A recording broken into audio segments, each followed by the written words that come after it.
저는 우리 시어머님 이야기를 할까 하는데요. 아니죠. 엄밀히 따지면 시어머님과 저에 대한 이야기네요. 우리 시댁은 시부모님과 시누이 부부, 그리고 저희 부부가 있습니다. 시누이는 집에서 1시간가량 떨어진 곳에 살고 있고, 저희는 시부모님에게 얹혀 살고 있습니다. 저희가 사는 곳이 지방 도시인데, 시부모님 집은 2층짜리 단독 주택인데요. 그곳 1층에는 시부모님이, 그리고 2층에는 우리 부부가 살고 있어요. 결혼 전 우리 부부가 시부모님 집에 얹혀 살겠다고 했을 때 형님, 그러니까 남편의 누나가 엄청 반대했어요. 그러다가 괜히 사이 나빠진다고요? 거기다 1층과 2층이 완전히 분리가 되어 있긴 한데 1층 거실에서 2층으로 올라가는 구조라 더욱 그럴 수가 있다며 분가를 하라고 했었어요. 하지만 제가 단순해서 그랬는지 모르겠는데 빨리 돈을 모아야겠다는 생각에 그곳에서 살겠다고 했는데요. 그때 형님에게 저희 그냥 2층에서 살게요. 근데 진짜 문제 안 일으키고 살게요. 만약 문제 일으키면 우리가 스스로 나갈게요. 라는 다짐을 하고서야 허락을 받았어요. 하지만 시부모님이 워낙 좋은 분들이셔서 저희가 사는 곳에 절대 올라오시지도 않으셨고 오히려 저희가 밥을 얻어먹으러 더 자주 내려갔어요. 우리 시어머님은 음식 솜씨가 상당히 좋으세요. 여기서 잠깐 우리 시어머님에 대해 말씀드리자면 우리 시어머님의 성격은 뭐에 하나 꽂히시면 끝장을 보는 성격입니다. 근데 이 성격이 말이죠. 좋게 말하면 굉장히 좋은 성격인데요. 또 다르게 말하면 주위 사람들을 굉장히 힘들게 하는 성격이기도 합니다. 그냥 뭐든지 만족할 만한 결과가 나올 때까지 끝장을 봐야 하니까요. 그러니까 어디 콩국수 맛집에 가서 콩국수를 먹고 거기 한번 꽂히게 되면 집에 돌아와서는 몇 날 며칠 그 맛을 흉내내기 위해 노력하시는 분이세요. 어느 날 시어머님이 내려오라고 해서 1층으로 내려갔는데요. 어머님, 콩국수네요? 전 집에서 만든 콩국수는 처음이에요. 대부분 그냥 사 먹잖아요. 대단하세요. 제가 말을 했는데요. 말도 마라. 전에 어떤 콩국수 맛집에 다녀왔는데 그 맛에 빠져가지고는 몇 날 며칠 동안 콩국수를 만들어대는데 그때 우리 며칠 내내 콩국수만 먹었잖니? 그렇게 며칠을 만들더니 결국 나중에는 똑같이 흉내를 내더구나. 우리가 그때 콩국수 먹느라 고생한 거 생각하면 그때 생각이 나는지 시아버님이 고개를 절레절레 흔들었어요. 그런 시아버님을 보며 그 덕분에 지금 이 콩국수가 완성된 거 아니에요. 다른 사람들이 맛보고 나보고 음식점 하라고 난리인데 감사하게 생각해요. 시어머님이 입술을 삐죽거리셨어요. 우리 시어머님은 항상 그러셨어요. 그런데 그런 좋은 결과만 나오면 참 좋을 텐데 그렇지 않을 때가 더 많았기에 가족들이 많이 피곤해하기도 했어요. 특히 우리 시아버님은 굉장히 짜증을 많이 내셨는데요. 가족들이 무슨 무용담처럼 이야기하며 말할 때는 잘 몰랐는데 제가 직접 겪어보니 이해가 되더라고요. 어느 날 집에 모기 한 마리가 들어왔던 모양인데요. 이 모기가 새벽 내내 윙윙 거리면서 돌아다녔던 것 같아요. 그때가 새벽 3시가 넘은 시간이었다고 하는데 시어머님이 불을 켜고는 그 모기를 잡기 위해 이리저리 뛰어다니신 거죠. 내가 이놈의 모기를 가만 안 둘 테다. 네가 이기나 내가 이기나 한번 해보자. 네가 그렇게 숨어있으면 내가 못 찾을 줄 알아? 막 이러면서 말이죠. 시아버님은 다음날 출근을 하셔야 해서 잠을 주무셔야 했는데 시어머님이 방에 불을 켜고 한 손에 책까지 들고는 두리번 모기를 잡기 시작했다는데요. 무려 1시간을 그러고 계셨다고 합니다. 그러다가 결국에는 제발 잠 좀 자자, 잠 좀. 시아버님이 버럭 소리를 지르셨지만 이미 모기에 꽂혀버린 시어머님은 누가 못 자게 했소? 당신은 그냥 자요. 나는 모기 잡을 테니까. 라며 들은 척도 하지 않았다는데요. 당신이 그러고 다니는데 내가 잠을 어떻게 자? 그냥 내일 잡던지 하자. 시아버님이 설득을 했지만 모기 이놈 나오거라. 오늘 너랑 나랑 끝장 한번 내보자. 라며 눈에 불을 켜고 방 안 여기저기를 돌아다니셨다고 합니다. 그러다가 결국에는 시어머님이 모기를 잡았다고 하는데요. 다음날 시아버님이 저에게 애미야, 가서 모기약 좀 사오거라. 오늘 밤도 모기가 나올까봐 내가 아주 무섭구나. 그리고 내가 만약에 모기였다면 네 시애미가 저승사자로 보였을 거다. 모기도 다 먹고 살자고 하는 짓인데 사람이 어쩌면 그렇게 인정머리가 없는지 라는 말을 할 정도였어요. 그러다 어느 날 정말 대형 사건이 발생을 했는데요. 우리 시어머님이 병원에 입원을 하게 되었어요. 이 사건으로 인해 시어머님뿐만 아니라 저까지 시아버님에게 단단히 찍히게 되었어요. 이제 어떻게 할 거야? 어쩜 둘이 그렇게 똑같을 수가 있어? 당신이라도 말렸어야지. 엄마랑 똑같이 그러고 있으면 어떡해? 시어머님 병실 앞에서 잔뜩 화가 난 남편이 저를 나무랐어요. 그런 남편의 말에 잔뜩 기가 죽은 채 아니, 난 그 정도일 줄은 몰랐지. 그리고 어머님 혼자 하실 줄은 진짜 생각도 못했어. 제가 대답했지만 아버지 엄청 화나셨어. 이제 어떻게 할 거야? 남편은 계속해서 한숨을 쉬었어요. 사건의 발단은 날파리 때문에 시작이 되었어요. 여름이라 집에 날파리가 굉장히 많이 생겼는데요. 퇴치약도 써보고 했는데 계속해서 어디선가 끊임없이 날파리가 나왔고 그때 당시 시어머님은 하루 종일 날파리와 사투 중이었어요. 그러던 어느 날 저는 그런 시어머님이 너무 안쓰러워서 어머님 제가 초강력 연막 소독기 그거 샀어요. 왜 그거 있잖아요. 지금도 가끔 우리 동네에 방구차라고 하얀 소독 연기를 뿌리면서 다니는 거 그거 말이에요. 옛날에는 이 방구차가 지나가면 동네 아이들이 그 뒤를 쫓아다니고 그랬잖아요. 그 차 아시죠? 딱 그거예요. 그 가정용 연막 소독기를 제가 인터넷에서 하나 샀어요. 제가 말을 했는데 그래? 잘했다. 역시 네가 참 생각이 깊구나. 순간 시어머님의 눈이 샛별처럼 반짝반짝 빛나고 있었어요. 지금 가만히 돌이켜 생각해보면 제가 도대체 무슨 짓을 한 걸까요? 저는 절대 그걸 사면 안 되는 거였어요. 하지만 그때 당시 저는 그 초강력 연막 소독기로 인해 그리 될 줄은 정말 꿈에도 몰랐답니다. 다 제 잘못인데 제가 누구한테 하소연을 하겠습니까? 저도 인터넷으로 날파리, 나방, 모기 제거용품을 찾아보다가 그 성능과 큰 사이즈가 마음에 들어서 자세히 확인하지 못하고 샀는데요. 세상에나 이게 풀숲 그리고 넓은 마당 같은 야외에서만 쓰는 거라네요. 그리고 며칠 후 그 문제의 소독기가 도착하자마자 시어머님이 출근한 저에게 전화를 해서는 성능이 아주 기가 막히다며 감탄을 하셨는데요. 그때까지도 저는 그저 정말요? 잘됐네요 어머님. 이제 날파리는 끝났어요. 라며 말을 했는데요. 그렇게 시어머님은 날파리를 박멸하겠다는 의지 하나로 집안의 모든 문을 닫아버린 채 정말 집중해서 온 사방에 분사하기 시작한 것 같은데요. 잠시 후 동네의 친한 언니가 저에게 전화를 해서는 경주야 큰일 났어. 니네 집 불났어. 니네 시어머니 안에 계신 거 아니야? 놀라서 소리쳤고 그 말에 제가 네? 불이요? 라고 외치며 옆에 있던 팀장님에게 팀장님 우리 집 불났대요. 라며 그냥 뛰쳐나왔어요. 그리고 제가 시아버님과 남편에게 전화를 하고 택시를 잡아 타고 집으로 출발을 했는데요. 세상에나 우리 집 앞에 소방차와 구급차 그리고 경찰차까지 와 있었어요. 한마디로 동네가 발칵 뒤집혔다고 보시면 될 것 같네요. 우리 집 안에서 하얀색 연기가 마구마구 새어나오자 집에 불이 난 줄 알고 동네 사람들이 119에 신고를 했답니다. 소방관들이 집 안으로 급히 뛰어들어갔고 하얀 연기를 뚫고 거실에 들어갔는데 시어머님이 거실 한가운데 연막 소독기를 든 채 누워 계셨다는데요. 소방관이 그런 시어머님을 데리고 나왔다고 하네요. 그렇게 시어머님은 구급차에 실려서 병원으로 급히 이송되었다고 하는데요.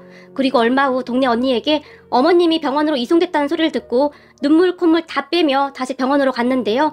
뒤늦게 연락을 받고 온 시아버님이 혼비백산한 것은 말할 것도 없고 말이죠. 그리고 결국 제가 그 연막 소독기를 사준 게 들통이 나게 되었고 넌 정신이 있는 거니 없는 거니? 그거 야외에서만 쓰는 거라고 하던데 그걸 집안에서 쓰게 하면 어떡해? 시아버님이 화를 내셨어요. 죄송해요 아버님. 저는 그냥 살짝 사용하라고 말씀드린 건데 어머님이 그렇게 열심히 사용하실 줄은 진짜 몰랐어요. 내가 몇 번이나 말하지 않았냐. 네 시애미한테 대충이라는 게 없다니까. 시아버님이 한숨까지 쉬면서 말을 했고 저도 너무 놀란 나머지 계속 심장이 두근거렸는데요. 잠시 후에 병원 침대에 누워 계시던 시어머님이 언제 깨어나셨는지 저를 불렀고 그 와중에도 시어머님은 예, 날파리는 어떻게 다 잡아졌니? 라고 제게 물었어요. 어머님, 지금 날파리가 문제가 아니에요. 날파리 잡다가 큰일 날 뻔했어요. 그리고 저 집에서 쫓겨나게 생겼다고요. 그러니까 제가 같이 사용하자니까 왜 저 없을 때 혼자 사용하셨어요? 제가 울먹이며 물었는데요. 네가 올 때까지 어떻게 기다리고 있니? 시어머님은 그때까지도 확고하셨어요. 그런데 문제는 그 다음에 생겼는데요. 며칠 후 아는 사람에게 전화가 왔는데요. 경주야, 여기 지역신문에 니네 시어머니 이야기 나온 것 같은데? 라며 제게 전화를 했고 네? 우리 시어머님이요? 왜요? 제가 놀라서 물었는데요. 왜 그때 그거 있잖아. 니네 시어머님이 그 연막 소독기인가? 그걸로 집안 막 소독하다가 병원 실려간 거 그거 신문에 실렸어. 잠깐만 내가 사진 찍어서 보내줄게. 라며 전화를 끊었는데요.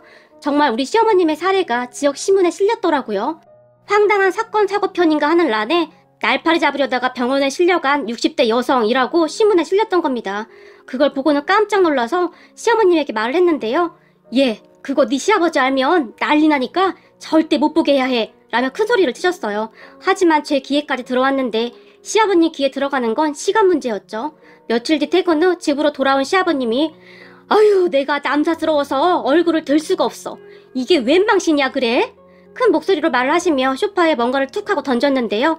자세히 보니 지역 신문이었어요. 아버님 혹시 보셨어요? 제가 작은 목소리로 물었어요. 이걸 보는 게 문제가 아니라 지금 소문이 다 나서 창피해서 얼굴을 못 들고 다니겠다. 사람들이 다 웃고 난리도 아니야. 내가 살면서 누구한테 손가락질 받으며 산 적이 단 한 번도 없었는데 이게 웬 난리야 그래? 시아버님이 긴 한숨을 쉬셨어요. 그런 시아버님의 말에 제가 시어머님을 모시고 조용히 2층으로 올라왔고, 어머님, 우리 당분간 조용히 있어야 할 것 같아요. 안 그러면 이러다 둘 다 쫓겨날 것 같아요. 제가 소곤소곤 말을 했고, 그러게 말이다. 그 방구 소독약인가 뭔가 때문에 이게 웬 난리냐 그래? 시어머님도 울상을 지었어요. 그러던 어느 날 저녁 시아버님이 우리를 모두 불렀는데요. 마트 가서 콩국수 끓일 것 좀 사가지고 와. 좀 많이 끓여야 하니까 많이 사와. 라고 말을 했는데 갑자기 콩국수는 왜요? 시어머님이 물었고, 내가 계속 생각해봤는데 소방관들한테 미안해서 안 되겠어. 그 소방대원들 항상 그 고생을 하는데 그날 우리 집에 와서 좋은 고생했어. 미안하기도 하고 하니 당신 음식 잘하니까 아이스박스에 담아서 콩국수 좀 해서 가져다 주려고. 국수 삶고 콩국물은 냉장고에 준비해두면 되고 수박도 좋은 걸로 좀 푸짐하게 사와. 시아버님이 말씀하셨는데 생각해보니 맞는 말씀이더라고요. 그렇게 시어머님과 저는 마트에 가서 쇼핑을 하고 다음날 콩국수를 준비해서 소방서로 찾아갔는데요. 그 안에 들어가는데 어찌나 얼굴이 화끈거리던지 소방관 분들이 아유, 우리 동네 유명 인사이신 시어머님과 며느님 오셨네요. 라며 웃으셨거든요. 소방관 분들의 말에 그때는 정말 죄송했어요. 라고 말을 했고, 그런 제 말에 한 소방관 분이 제가 소방관으로 근무한 지 꽤 오래됐는데요. 이런 경우는 처음 봤습니다. 라며 큰 소리로 웃었어요. 정말 드릴 말씀이 없네요. 제가 다시 한번 사과를 했는데요. 그런 일도 처음인데 그렇다고 이렇게 콩국수를 직접 해서 가지고 오신 분도 처음입니다. 저희도 감동입니다. 아까도 말씀드렸듯이 제가 일을 꽤 오래 했는데 정말 별의별 일이 다 있긴 하거든요. 근데 말이죠. 우리 소방관들도 사람인지라 이런 따뜻한 관심 하나하나에 참 감사하고 가슴이 뜨거워집니다. 어떤 분들은 취해서 오히려 우리에게 함부로 하는 분들도 많고 힘들게 구해드렸는데 집안에 현금 있는데 안 꺼내왔냐며 화내는 분들도 계시거든요. 그럴 때마다 마음이 참 씁쓸할 수밖에 없습니다. 물론 우리 소방관들은 사명감이 없으면 하기 힘든 일이긴 합니다만 우리도 사람인데 그럴 때마다 힘들 수밖에 없죠. 라며 조용히 웃으셨는데 그 말을 들으니 어찌나 마음이 아프고 죄송하던지 고개를 들 수가 없었어요. 그런 분들에게 저희가 콩국수를 대접해드렸는데 아니 어떻게 이런 맛이 납니까? 이거 완전히 진국입니다. 이런 솜씨를 왜 그냥 썩히세요? 장사하셔도 되겠습니다. 라며 엄청 좋아하셨어요. 그리고 그런 소방관분들의 말에 정말요? 그럼 장사 한번 해볼까요? 시어머님이 말을 했는데 제가 얼굴이 사색이 된 채 어머님 제발요 이러며 말렸어요. 그런데 그 뒤 더 기가 막힌 일이 일어났는데요. 어느 날 제가 길을 가고 있었는데 우리 시아버님이 편의점 의자에 홀로 앉아 컵라면을 드시고 계셨어요. 그 모습을 보며 깜짝 놀라 아버님 여기서 뭐 하시는 거예요? 라고 물었는데요. 제 목소리를 듣던 시아버님이 갑자기 벌떡 일어나셨는데 그 바람에 앞에 있던 컵라면이 엎어져 버렸어요. 그게 말이다. 내가 컵라면을 좋아하잖니? 깜짝 놀란 시아버님이 당황한 듯이 말을 했어요. 네? 아버님 인스턴트 음식 엄청 싫어하시잖아요. 특히 라면이라면 아주 질색하시잖아요. 제가 눈치 없이 물었는데요. 아니다. 내가 컵라면을 얼마나 좋아하는데. 시아버님이 계속 말을 돌리셨어요. 아버님, 요 앞에 국밥집 가서 같이 식사해요. 저도 아직 점심 못 먹어서요. 라며 시아버님을 모시고 국밥집으로 갔는데요. 시아버님이 순식간에 국밥 한 그릇을 폭풍 흡입하셨어요. 저는 그런 모습을 그저 놀라서 바라보고만 있었는데요. 저기 말이다. 오늘 여기서 나 본 거 네 시애미한테는 절대 말하지 말거라. 시아버님이 조용히 말씀하셨는데 힘이 하나도 없어 보이셨어요. 네? 왜요? 아버님 무슨 일 있으신 거예요? 사실 그게 말이다. 내가 진지하게 말을 하려고 했는데 차마 입이 떨어지지가 않더구나. 그게 말이다. 나 얼마 전에 명예퇴직 당했다. 네? 명예퇴직이요? 언제요? 제가 물었고 보름 정도 됐다. 보름이요? 그럼 계속 이러고 계셨던 거예요? 순간 시아버님이 말을 멈추셨는데요. 그런 시아버님을 보는데 마음이 너무 아프더라고요. 아버님 진작에 말씀하시지 그러셨어요. 그동안 평생을 고생하셨는데 퇴직하셨다는 말을 왜 못하세요? 당당하게 하셔도 되는데. 순간 제가 목이 메어 차마 말을 잇지 못했는데요. 그러게 말이다. 이게 별것도 아닌데 왜 그리도 입이 안 떨어지던지. 아직도 한참 일할 나이이기도 한데 어떻게 해야 하나 걱정도 되고 말이다. 아버님 우리 둘 다 벌고 있고 한데 너무 그러지 마세요. 정 안 되면 저희가 보태도 되고요. 아버님 저도 꽤 잘 버는 거 모르셨나 보네요. 저 연봉 꽤 높아요. 라며 제가 시아버님의 손을 꼭 잡아드렸어요. 제 말에 시아버님의 눈시울이 붉어지셨는데요. 우선 말이다. 내가 말할 때까지 아무한테도 말하지 말거라. 내가 곧 말하마. 시아버님이 부탁을 했고 저는 한동안 그 약속을 지켜드렸어요. 다만 가끔 아침 일찍 양복을 입고 나가시는 시아버님을 따라 나가서는 아버님, 컵라면 드시지 말고 꼭 밥 사드세요. 아셨죠? 라며 양복 주머니에 용돈을 넣어드릴 뿐이었어요. 그러던 어느 날 시아버님이 내가 오늘 가족들에게 말할까 한다 라며 저에게 전화를 주셨어요. 잘 생각하셨어요 라고 제가 시아버님을 응원해드렸고, 그날 제가 사온 와인을 드시면서 시아버님이 그저 아무렇지도 않게 말을 꺼냈어요. 그 말에 시어머님과 남편이 놀랐지만 그동안 수고 많으셨어요 아버님. 제가 미리 준비한 선물을 시아버님에게 드렸어요. 그리고 그 모습을 본 시어머님이 뭐야, 넌 알고 있었던 거야? 제게 물었고, 네, 근데 비밀이라 말씀 못 드렸어요. 제가 살짝 웃었는데요. 마누라한테 제일 먼저 말을 해야지. 이게 뭐야? 시어머님이 서운해하셨어요. 하지만 자초지종을 다 들은 시어머님의 눈치울이 붉어지셨는데요. 이 양반아, 이게 뭐가 숨길 일이라고 그렇게 숨겼어. 당신 그 정도면 아주 훌륭했어. 평생 동안을 철없는 마누라 챙기느라 고생했는데 이제는 내가 당신 먹여 살릴게. 순간 시어머니 입에서 그 말이 툭 하고 튀어나왔는데요. 우리 가족 모두는 안 돼! 그냥 아무것도 하지 마! 라며 소리를 질렀답니다. 당연했어요. 시어머님이 또 어떤 일을 벌일지 다들 걱정이 태산이었거든요. 그런데 그 다음날부터 시어머님은 결심을 한 것을 실행에 옮기셨고 정말 열심히 이것저것을 알아보기도 하고 공부를 하시는 듯 했어요. 그 모습에 우리 모두는 그저 조마조마한 마음이었는데요. 한 3달쯤이 지났을까요? 갑자기 시어머님이 나 국수집 차릴까 해 라며 선포하셨어요. 뭐? 국수집? 시아버님이 놀라서 물었고, 내가 콩국수도 잘 만들고 수제비랑 칼국수도 꽤 잘하잖아. 내가 그동안 식당 가서 한두 달 일도 해봤는데 할 수 있을 것 같아 라며 자신만만한 표정으로 말을 했어요. 아니 엄마, 절대 아무것도 하지 마. 그냥 우리가 생활비 줄게.